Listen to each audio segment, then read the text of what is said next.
उनके कान जिन्होंने हरि कथा नहीं सुनते जो, वो तो सांप के बिल के समान है, वो कान ही नहीं। जिन हरि भगति हृदय नहीं आनी, जीवत सब समानते ही प्राणी। जिनके हृदय में हरि की भक्ति नहीं, भगवान का भजन करने की भूख नहीं जगती, वो हृदय, वो जीव मुर्दे के समान है, उसको मरा हुआ कहा शास्त्रों ने। अर्थात कल भी कहा कि आत्महत्यारे कौन, 2 दिन पहले की कथा में बताई थी, जो अपनी आत्मा को सत्संग की खुराक और कथा की खुराक नहीं देते, तो आत्महत्यारे वो हैं। क्योंकि आत्मा तो उनकी मरी पड़ी है, और आत्मा मरी पड़ी है, इसका कैसे जाने कि इसकी आत्मा मरी पड़ी? क्योंकि उसके अंदर इंसानियत नहीं होती, वो जीता जागता शैतान होता है।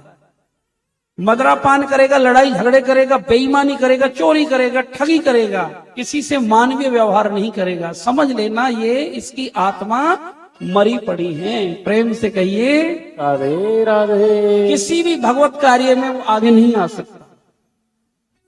उसको कितना ही समझा लेना तुम, कितना ही करोड़ों उसके पास रखाओ, लेकिन भगवत कार्यों के लिए हाँ मदरापान पीने में उड़ा देगा, बेकार के कामों में उड़ा देगा, क्योंकि आत्मा मरी पड़ी है। उसको बहुत उपचार की जरूरत है, वो बेचारा लाचार है, मरणासन्न अवस्था में है, भगवत कार्य उससे होंगे नहीं, पशुवत जीवन जी रहा है। तो ऐसे जीवों पर तो ठाकुर जी कृपा करेंगे।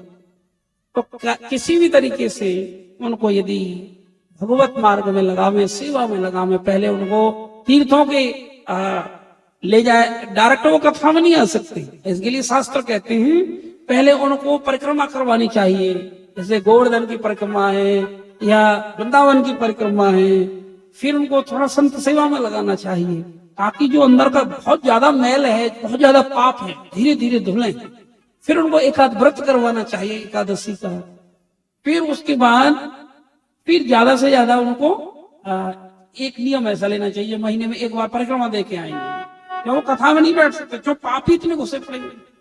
तो धीरे धीरे धीरे धीरे धीरे जब धाम कृपा करेगा उनके ऊपर, तब धाम की कृपा होगी, यमुना मैया की कृपा होगी, तो तब धीरे धीरे उसकी कथा में रुचि बढ़ेगी। प्रेम से कहिए कथा में डायरेक्ट नहीं आ सकता। इसी पूर्व कर्म से सत्संग ना सुहाए, जैसे ज्वर के वेग से भूख विदा वह जाए।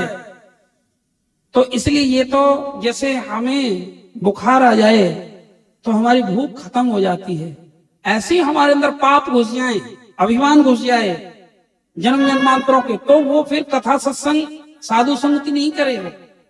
उससे तो बस केवल परिक्रमा करवाओ, फिर धीरे धीरे भक्तों का संग करे, वो सेवा करे, फिर धीरे धीरे वो भगवान की कृपा उस पर हो जाएगी।